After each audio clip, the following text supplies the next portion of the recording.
Zombie apocalypse.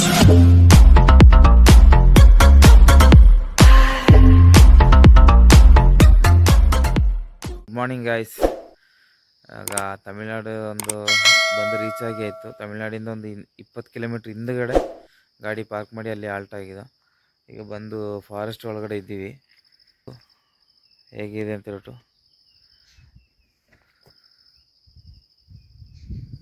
So ಅಲ್ಲಿ ಆ ಬೆಟ್ಟಕ್ಕೆ ಬಿಸಿಲು ಹೊಡಿತಾ ಉಂಟು, ಅದಕ್ಕೆ ಗೋಲ್ಡ್ ಕಲರ್ ಕಾಣ್ತಾ ಇದೆ. ಸೊ ಇದೊಂದು ವ್ಯೂ, ಇದು ಚೆನ್ನಾಗಿತ್ತು, ಅದಕ್ಕೆ ನಿಲ್ಲಿಸಿದೆ. ಅದು ಒಳ್ಳೆ ಬಿಸಿಲು ಉಂಟು.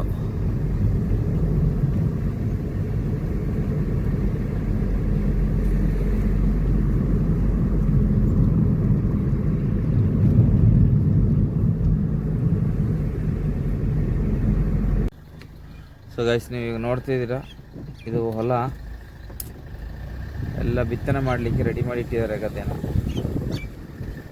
ಗದ್ದೆ ಎಲ್ಲ ಇದು ಹೊಲ ಆಯ್ತು.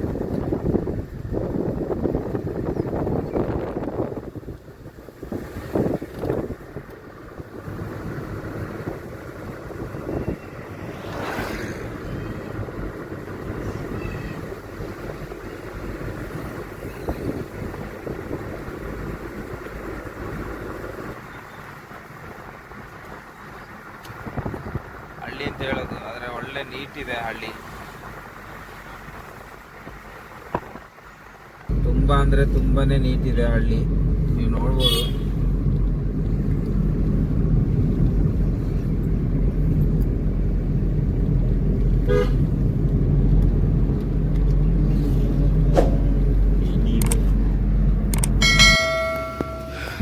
ಇವಾಗ ನಾಷ್ಟಕ್ಕೆ ಅಂತ ಹೇಳ್ಬಿಟ್ಟು ನಿಲ್ಲಿಸಿದೆ.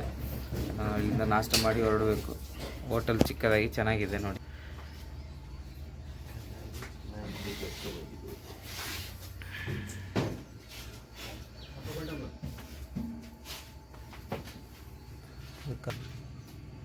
ಕರೆಂಟ್ ಒಲೆ ಸೌದೆದು. ಗೈಸ್, ಬ್ರೇಕ್ಫಾಸ್ಟ್ ಎಲ್ಲ ಆಯಿತು. ಬ್ರೇಕ್ಫಾಸ್ಟ್ ಆಗಿ ಈಗ ಅಂದಿಯೂರು ಹೈವೇಲಿ ನಿಂತಿದ್ದೀನಿ, ನೋಡ್ಬೋದು ಹಿಂದೆ ಇದು ಅಂದಿಯೂರು ಹೈವೇ. ಇನ್ನು ಇಲ್ಲಿಂದ ಒಂದು 260 ಚಿಲ್ಲರೆನೋ ಇದೆ, ಹೋಗ್ಬೇಕು. ಸ್ವಲ್ಪ ಹೊತ್ತು 5 ನಿಮಿಷ ನಿಲ್ಲಿಸ್ಬಿಟ್ಟು ಇಲ್ಲಿಂದ ಹೊರಡಬೇಕು. ನಾಷ್ಟ ಮಾತ್ರ ಭಾರಿ ಚೆನ್ನಾಗಿತ್ತು, ನೋಡ್ಬೋದು. ಇದು ಇಡ್ಲಿನೂ ಚೆನ್ನಾಗಿತ್ತು, ದೋಸೆನೂ ಚೆನ್ನಾಗಿತ್ತು ಈ ಹೋಟ್ಲಲ್ಲಿ. ಈ ಕಡೆ ಬಂದರೆ ಅಂದಿಯೂರು ರೋಡಲ್ಲಿ, ನೀವು ಮಲೆಮಹದೇಶ್ವರ ರೋಡಲ್ಲಿ ಬಂದರೆ ಇಲ್ಲಿ ಹೋಟ್ಲಲ್ಲಿ ನಿಲ್ಲಿಸ್ಬೋದು. ಚೆನ್ನಾಗಿದೆ ಮನೆ, ಅದು ಫುಡ್ಡು ಮಾತ್ರ ಸೂಪರಾಗಿತ್ತು. ಟೀನೂ ಚೆನ್ನಾಗಿತ್ತು, ನಾಷ್ಟನೂ ಚೆನ್ನಾಗಿತ್ತು. ಸೊ ಬನ್ನಿ ಈಗ ಹೊರಡು ಗೈಸ್. ಇವಾಗ ಇನ್ನೊಂದು 250 ಕಿಲೋಮೀಟ್ರ್ ಇದೆ. ಇನ್ನು ಹೋಗಿ ನಾವು ಪೂಜೆಗೆ ಸಿಗಲ್ಲ, ಯಾಕೆಂದರೆ 12:30 ಕ್ಲೋಸ್ ಆಗುತ್ತೆ. ಮತ್ತೆ ರೀಓಪನ್ ಬಂದು 4 ಗಂಟೆಗೆ. 4 ಗಂಟೆಗೆ ರೀಓಪನ್ ಆದಾಗೆ ನಾವು ಹೋಗಬೇಕು. ಅದಕ್ಕೆ ಮೊದಲೇ ಕ್ಯೂವಿಗೆ ಹೋಗ್ಬೇಕು. ಇವತ್ತು ಮಂಗಳವಾರ ರಶ್ ಇರುತ್ತೆ ಅಂತ ಹೇಳ್ತಿದ್ದಾರೆ ಇಲ್ಲಿ ಜನ. ಹೋಗಿ ನೋಡ್ಬೇಕೀಗ. ಈಗ ಹೋಗ್ತಾ ಇದ್ದೀವಿ, ನೋಡ್ಬೋದು.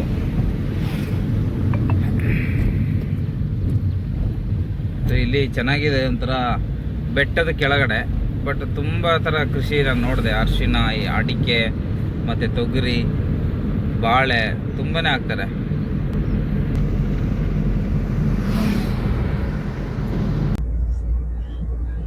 ಸೊ ಗಾಯ್ಸ್, ಇವಾಗ ಇನ್ನೂ ಒಂದು 225 ಕಿಲೋಮೀಟ್ರ್ ಇದೆ ರೀಚ್ ಆಗಲಿಕ್ಕೆ. ನಾನು ಬಂದಂಥ ರೋಡ್ ಈಗ ಅಲ್ಲಿಂದ ಅಂದಿಯೂರಿಂದ ಇಲ್ಲಿ ಇವಾಗ ಈ ರೋಡ್ ತಗೊಂಡಿದ್ದೀನಿ. ಎಲ್ಲೂ ಕೂಡ ರೋಡ್ ಸ್ವಲ್ಪ ಪ್ಯಾಚ್ ವರ್ಕ್ ಆಗಲಿ, ಡ್ಯಾಮೇಜ್ ಆಗಲಿ ಏನಿಲ್ಲ. ಹಂಪ್ಸ್ಗಳಿದೆ, ಹಂಪ್ಸ್ಗಳನ್ನ ಬಿಟ್ಟರೆ ಇನ್ನು ಬೇರೆ ಏನಿಲ್ಲ. ರೋಡ್ ಡ್ಯಾಮೇಜ್ ಗುಂಡಿ ಅಷ್ಟು ನೀಟ್ ಆ್ಯಂಡ್ ಕ್ಲೀನ್. ಮತ್ತೆ ಕೆಲವೊಂದು ಹಳ್ಳಿಯೆಲ್ಲ ಈಗ ನೋಡ್ತಾ ಇದ್ದೀರಾ, ಹಳ್ಳಿಯೆಲ್ಲ ಅಷ್ಟು ಕ್ಲೀನ್. ಒಂದು ಪೇಪರ್ ಆಗಿರ್ಬೋದು, ಬಾಟ್ಲ್ ಆಗಿರ್ಬೋದು, ಯಾವುದೇ ತರ ಒಂದು ವೇಸ್ಟ್ ಕೂಡ ಇಲ್ಲ ಎಲ್ಲೂ ಕೂಡ. ಒಂದು ಅಷ್ಟು ನೀಟಾಗಿ ಮೇಂಟೈನ್ ಮಾಡ್ತಿದ್ದಾರೆ, ನೋಡೋ ಖುಷಿ ಆಗುತ್ತೆ. ತಮಿಳ್ನಾಡು ಮೊದಲ ತರ ಇಲ್ಲ, ಈಗ ಸ್ವಲ್ಪ ಎಲ್ಲ ಹಳ್ಳಿ ಕಡೆ ಎಲ್ಲ ಒಳ್ಳೆ ನೀಟ್ ಇದೆ. ಇನ್ನು ಸಿಟಿ ಕಡೆ ಯಾವ ತರ ಇದೆ ಗೊತ್ತಿಲ್ಲ, ಇನ್ನು ಮದುವೆ ಹೋಗಿ ನೋಡ್ಬೇಕು ಸಿಟಿ ಎಲ್ಲ ಯಾವ ತರ ಇದೆ ಅಂತ ಹೇಳಿ. ಇಲ್ಲಿ ಈಗ ಪ್ರೆಸೆಂಟ್ ಹೋಗ್ತಿರೋ ಗಂಟ ನೀಟ್ ಇದೆ ಗೈಸ್. ಅಂತೂ ಇಂತೂ ಕೊನೆಗೂ AC ಆನ್ ಮಾಡಿ ಆಯ್ತು. ಯಾಕೆಂತ ಹೇಳಿದ್ರೆ ಅಷ್ಟು ಸೆಕೆ ಆಗ್ತಾ ಇದೆ, ಒಳ್ಳೆ ಸೆಕೆ ಇದೆ. AC ಆನ್ ಮಾಡ್ಕೊಂಡು ಆಗ್ತಾ ಇಲ್ಲ, ಒಳ್ಳೆ ಬಿಸಿಲಿದೆ. ಅದೊಂದು ಸ್ಕೂಲ್ ಇದೆ, ಪ್ರೈವೇಟ್ ಸ್ಕೂಲ್ ಅನ್ಕೋತೀನಿ, ಪ್ರೈವೇಟ್ ಸ್ಕೂಲೇ. ಬಟ್ ಅಷ್ಟು ನೀಟಾಗಿದೆ ರೋಡ್ ಸೈಡ್ ಎಲ್ಲ ನೋಡ್ಬೋದು ನೀವು. ರೋಡ್ ಸೈಡಲ್ಲೆಲ್ಲ ಕಂಪ್ಲೀಟ್ ನೀಟ್ ಇದೆ.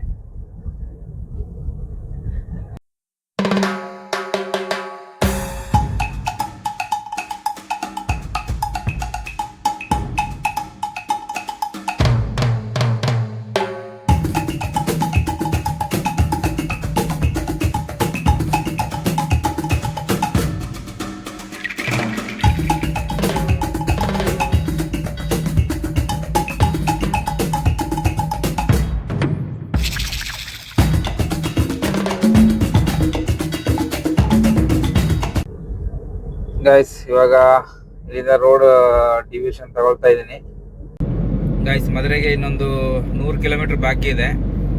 ಇಲ್ಲಿಂದ ಬರುವಾಗ ಹೈವೇಲಿ ಒಂದು ಒಳ್ಳೆ ಸೀನರಿ, ಒಂದು ದೊಡ್ಡ ಬಂಡೆ ಸಿಂಗಲ್ ಕಾಣ್ತಾ ಇರ್ಬೋದು. ಯಾವ ಥರ ಕಾಣ್ತಾ ಇದೆ ಅಂತ ಹೇಳಿದರೆ ಒಂದು ಮರಳು ಗುಡ್ಡೆ ಥರ ಕಾಣ್ತಾ ಇದೆ. ಅದು ಕಲ್ಲಲ್ಲಿ ಏನು ವಿಡಿಯೋಲಿ ಯಾವ ಥರ ಕಾಣ್ತಿದೆ ಗೊತ್ತಿಲ್ಲ, ಬಟ್ ವಿಡಿಯೋ ಇದು ಡೈರೆಕ್ಟಾಗಿ ನಾವು ನೋಡುವಾಗ ಮರಳು ಗುಡ್ಡೆ ಹಾಕಿದಾಗೆ ಕಾಣ್ತಾ ಇದೆ ಗೈಸ್. ಇವಾಗ ನ್ಯಾಷನಲ್ ಹೈವೇ 44 ಇದ್ದೀನಿ. ಒಳ್ಳೆ ಬಿಸಿಲು. ದಾರಿಯಲ್ಲಿ ಬರ್ತಾ ಇರುವಾಗ ಒಬ್ರು ಎಳ್ನೀರು ಕಡ್ದು ಹಾಕೊಂಡು ಹೋಯ್ತು. ನಾವು ಸುಮಾರು ದೂರದಿಂದನೇ ಎಳ್ನೀರು ಹುಡ್ಕೊಂಡು ಬಂದು ಇಲ್ಲಿ ಸಿಗ್ಲಿಲ್ಲ. ಒಂದು ದಾರಿಯಲ್ಲಿ ಸ್ಕೂಟಿಯಲ್ಲಿ ಹಿಂದ್ಗಡೆ ಹಾಕೊಂಡು ಹೋಗ್ತಾಯಿದ್ರು, ಅವ್ರನ್ನ ಅಡ್ಡಗಟ್ಬಿಟ್ಟು ಅಲ್ಲಿ ಎಳ್ನೀರು ಕುಡಿದು ಬಂದು. ಎಳ್ನೀರೇನು ದೊಡ್ಡ ಸೈಜೇನಿಲ್ಲ, ಬಟ್ ಎಳ್ನೀರು ಸೀಸನ್ ಎಲ್ಲ ತುಂಬ ಸಿಗೋದೇ ಕಷ್ಟ ಅಂತೇಳಿ ನಮ್ಮ ಹತ್ರ ಹೇಳಿದ್ರು. ಮತ್ತು ಎಳ್ನೀರು ಕುಡಿದ್ಬಿಟ್ಟು ಅಲ್ಲಿ ಸೀದಾ ಬಂದು ಈಗ NH 44 ಇದ್ದೀನಿ. 140ಗೆ ರೀಚ್ ಆಗ್ತೀವಿ ಅಂತೇಳಿ ತೋರಿಸ್ತಾ ಉಂಟು ಗೂಗಲಲ್ಲಿ. ಇನ್ನು 53 ಕಿಲೋಮೀಟ್ರ್ ಇರೋದು. ಮದುರೆ ಮೀನಾಕ್ಷಿಗೆ ಹೋಗಿ ಅಲ್ಲಿ ವಿಡಿಯೋ ಕಂಟಿನ್ಯೂ ಮಾಡ್ತೀನಿ ಗೈಸ್. ಇವಾಗ ಮದುರೆ ಬಂದು ರೀಚ್ ಆಗಿ ಆಯಿತು. ಟೆಂಪಲ್ ಹತ್ರ ಹೋಗ್ತಾ ಇರೋದು. ಇನ್ನು ಈಗ ಪಾರ್ಕಿಂಗ್ ಹುಡ್ಕಬೇಕು. ಪಾರ್ಕಿಂಗ್ ಹುಡ್ಕಿಬಿಟ್ಟು ಮತ್ತೆ ನಿಲ್ಲಿಸಿ ಹೋಗಿ ಫ್ರೆಶ್ ಆಗಿ ಮತ್ತೆ ದೇವಸ್ಥಾನಕ್ಕೆ ಹೋಗ್ಬೇಕು. ಯಾಕೆ 4 ಗಂಟೆ ಪೂಜೆ. ಫುಲ್ ಜಾಮ್ ಇದೆ. ಪಾರ್ಕಿಂಗ್ ಇಲ್ಲಿ ಇದೆ, ಸಪ್ರೇಟ್ ಆಗಿದೆ ಕಾರ್ ಪಾರ್ಕಿಂಗ್ಗಳು. ಅಲ್ಲಿ ಹೋಗ್ಬಿಟ್ಟು ಪಾರ್ಕಿಂಗ್ ಮಾಡಿ ಮತ್ತೆ ದೇವಸ್ಥಾನಕ್ಕೆ ನಡ್ಕೊಂಡು ಹೋಗ್ಬೇಕು.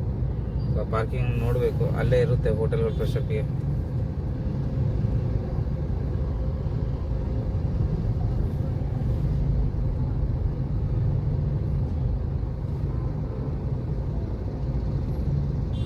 ಸಿಕ್ಕಾಪಟ್ಟೆ ಗಾಡಿಗಳಿದೆ ಗೈಸ್.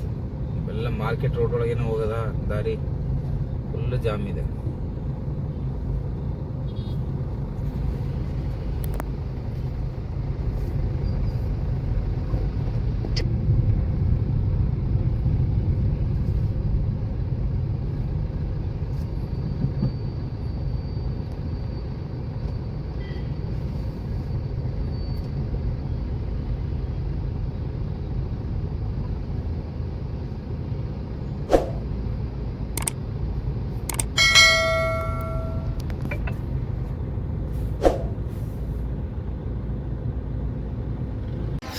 ಗೈಸ್ ಇಲ್ಲಿ ಬಂದು ಒಂದು ಕಡೆ ಮೊಸರನ್ನ ಅಂತ ಹೇಳ್ಬಿಟ್ಟು ತಿಂದು ಕರೆಕ್ಟ್ ಟೆಂಪಲ್ ಆರ್ಚ್ ಹತ್ರ ಎದುರುಗಡೆ ಹೋಟೆಲ್ ಬರುವಾಗ ನಾನು ನಿಮಗೆ ತೋರಿಸ್ತೀನಿ ಅದು. ಬಟ್ ಅದು ಮೊಸರನ್ನ ಅಂತೇಳಿ ತಗೊಂಡು ನೋಡ್ರಿ, ಮೊಸರನ್ನ ಅಲ್ಲ, ಅದು ಒಂಥರ ಏನು ಹೇಳ್ತೀವಿ, ಗಂಜಿನ ಕುದಿಸ್ಬಿಟ್ಟು ಅನ್ನನ ಬಂದು ಸ್ಮ್ಯಾಶ್ ಮಾಡಿ ಕೊಟ್ಟಂಗೆ ಇತ್ತು. ಆದರೆ ಅದ್ರ ಮೊಸರನ್ನ ಅಂತ ಹೇಳ್ತಾರೆ. ಮೊಸರನ್ನದು ಒಂಚೂರು ಫ್ಲೇವರ್ ಕೂಡ ಇತ್ತಿಲ್ಲ ಅದರಲ್ಲಿ ಗೈಸ್. ಏನಂತ ಹೇಳಿದರೆ ಇಲ್ಲಿ ಮದುರೆಯಲ್ಲಿ ಯಾವುದೇ ಅಂಗಡಿಗಾಗಲಿ ಹೋಟೆಲಿಗಾಗಲಿ ನೀವು ಹೋಗೋದಾದರೆ ಕ್ಯಾಶ್ ಇಟ್ಕೊಂಡು ಹೋಗೋದೇ ಒಳ್ಳೆಯದು. ಯಾಕೆಂತ ಹೇಳಿದರೆ ಇಲ್ಲಿ ಎಲ್ಲ ಕಡೆಯೂ ಕ್ಯಾಶ್ ಕೇಳ್ತಾರೆ, ಯಾರೂ ಸ್ಕ್ಯಾನ್ ಮಾಡಿಸ್ಕೊಳ್ತಾ ಇಲ್ಲ. ಯಾಕೆಂತ ಹೇಳಿದರೆ ದೊಡ್ಡ ದೊಡ್ಡ ಹೋಟೆಲ್ ಮಾಡಿಸ್ಕೊಳ್ತಾ ಇಲ್ಲ, ಎಲ್ಲರೂ ಕ್ಯಾಶೇ ಕೊಟ್ಟು ಹೋಗ್ತಾ ಇರೋದು. ದೇವಸ್ಥಾನದ ಒಳಗಡೆ ಆದರೂ ಸರಿ ಸ್ಕ್ಯಾನರ್ ಇಲ್ಲ, ಮತ್ತು ಹೊರಗಡೆ ಅಂಗಡಿಗಳಾಗಲಿ ಹೋಟೆಲ್ ಆಗಲಿ ಯಾವುದು ಕೂಡ ಸ್ಕ್ಯಾನ್ ಇರೋದಿಲ್ಲ. ನೀವು ಬರುವಾಗ ಇಲ್ಲಿ ಕ್ಯಾಶ್ ಇಟ್ಕೊಂಡು ಬಂದ್ರೇ ಒಳ್ಳೆಯದು. ಪ್ಲಸ್ ಇದು ಮೀನಾಕ್ಷಿ ಟೆಂಪಲ್ ಒಳಗಡೆ ಹೋಗೋಂಥದ್ದು ಆರ್ಚ್, ಇಲ್ಲಿ ಎಂಟ್ರೆನ್ಸ್ ಇದೆ. ಸೊ ಮುಂದೆ ಹೋಗ್ತಾ ಇದ್ದೀವಿ. ಜನ ಈಗ ಸ್ವಲ್ಪ ಇಲ್ಲಿ ಖಾಲಿ ಇದ್ದಾರೆ. ಈ ಕಡೆ 4-6 ಎಂಟ್ರಿ ಏನೋ ಬರುತ್ತೆ. ಒಂದು ಕಡೆ ಕೆಲವು ಕಡೆ ರಶ್ ಹಂಗೆ ಕ್ಯೂ ಅಲ್ಲಿ ಹೋಗಿ ನಿಂತ್ಕೊಂಡಿದ್ದಾರೆ. ಇನ್ನೂ ಓಪನ್ ಆಗಲಿಲ್ಲ. 3:30ಗೆ ಓಪನ್ ಆಗೋದು. ಈಗ 3:30 ಆಗಿ ಇನ್ನೊಂದು 1/4 ಗಂಟೆ ಇದೆ. 1/4 ಗಂಟೆಲಿ ಓಪನ್ ಆಗುತ್ತೆ. ಒಳಗಡೆ ಹೋದರೆ ಈ ಕ್ರೌಡೆಲ್ಲ ಹೋಗುತ್ತೆ. ಮತ್ತು ಒಳಗಡೆ ಫೋನು ಆ ಥರದ್ದೇನು ಅಲೌಡ್ ಇಲ್ಲ. ಫೋನೆಲ್ಲ ಮತ್ತು ಬ್ಲೂಟೂತ್ ಆಗಿರ್ಬೋದು, ಯಾವುದೇ ಥರದ್ದು ಎಲೆಕ್ಟ್ರಾನಿಕ್ ವಸ್ತುಗಳು ಒಳಗಡೆ ತಗೊಂಡು ಹೋಗೋ ಥರ ಇಲ್ಲ. ಎಲ್ಲ ನಿಮಗೆ ಇಲ್ಲಿ ಕೌಂಟ್ರಲ್ಲಿ ಕೊಟ್ಟುಬಿಟ್ಟು ಹೋಗಬೇಕು.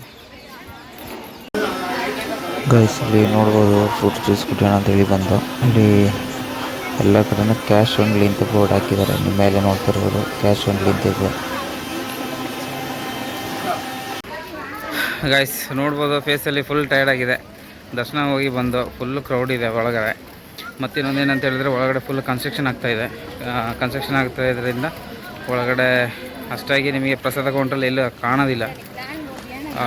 ಈಗ ಇಲ್ಲಿ ರಾಜ ಗೋಪುರಂ ಅಂತೇಳಿ ಒಂದು ಬರುತ್ತೆ, ಅಲ್ಲಿ ಪ್ರಸಾದ ಕೌಂಟ್ರ್ ಇದೆ, ಅಲ್ಲಿ ಹೋಗಿ ನೀವು ತಗೋಬೇಕಾಗುತ್ತೆ. ಒಳಗಡೆ ಎಲ್ಲಿಲ್ಲ, ಎಲ್ಲ ಫುಲ್ಲು ವರ್ಕ್ ಆಗ್ತಾಯಿದೆ.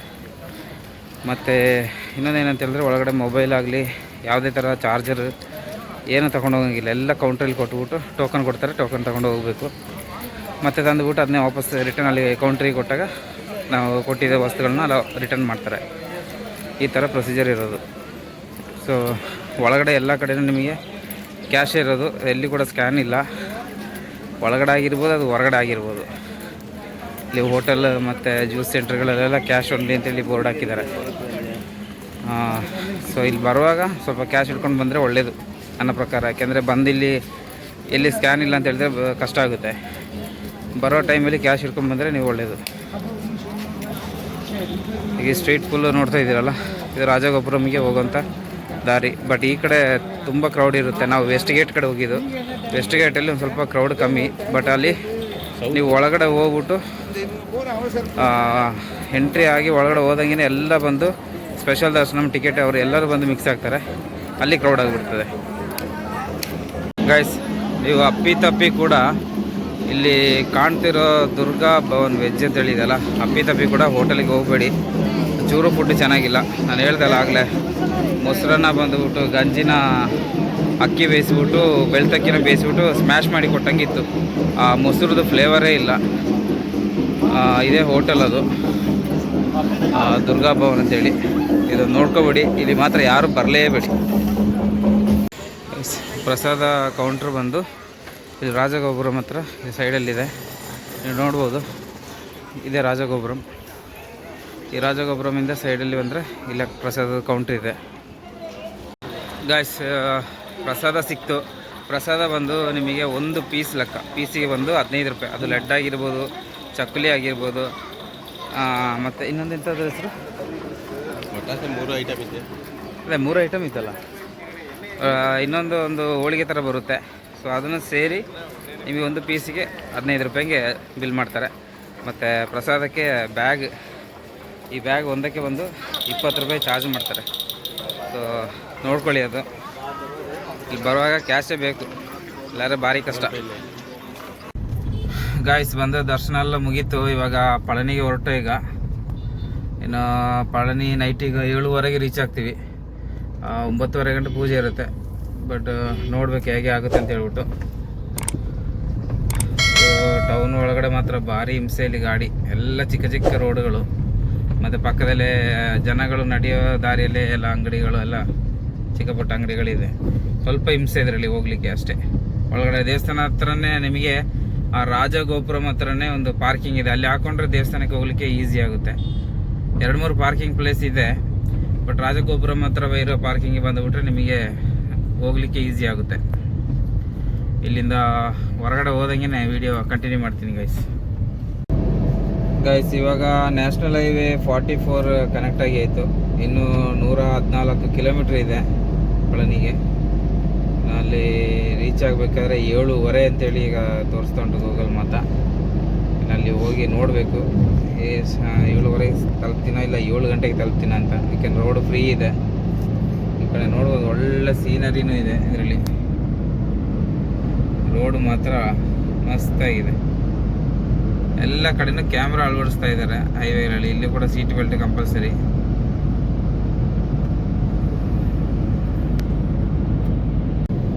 ಗೈಸ್ ರೈಟ್ ಸೈಡಲ್ಲಿ ನೀವು ನೋಡ್ಬೋದು, ಒಳ್ಳೆ ಒಂದು ಚೆನ್ನಾಗಿದೆ ಗ್ರೀನಾಗಿ ಒಂದು ಬೆಟ್ಟ. ಈ ಮೊಬೈಲಲ್ಲಿ ಅಷ್ಟು ಗ್ರೀನ್ ಕಾಣ್ತಾ ಇಲ್ಲ, ಬಟ್ ಒಂದು ಮೀಡಿಯಮ್ ಆಗಿ ಗ್ರೀನ್ ಇದೆ. ಚೆನ್ನಾಗಿದೆ ನೋಡಲಿಕ್ಕೆ ಒಂದು ಹೋಗ್ಬೇಕಾರೆ ರೋಡ್ ಜರ್ನಿಯಲ್ಲಿ. ಎಲ್ಲ ಫುಲ್ ಬೆಟ್ಟನೇ ಇದೆ. ಪಳನಿ ಸರೌಂಡಿಂಗ್ ಸ್ವಲ್ಪ ಬೆಟ್ಟ ಗುಡ್ಡನೇ. ಇಲ್ಲಿ ನೋಡ್ತಾ ಇರೋದು ನೀವು ಬೆಟ್ಟ. ಇದು ಬೆಟ್ಟನೆಲ್ಲ ಕೊರೆದು ಕಲ್ಲೆಲ್ಲ ತೆಗೆದು ದಸರಲ್ಲೆಲ್ಲ ತೆಗಿತಾ ಇದ್ದಾರೆ ನೋಡ್ಬೋದು. ಎಲ್ಲ ಒಂದು ಬೆಟ್ಟನೇ ಫುಲ್ಲು ಕೊರ್ದಿದ್ದಾರೆ. ಹೇಗಿದೆ ನೋಡಿ.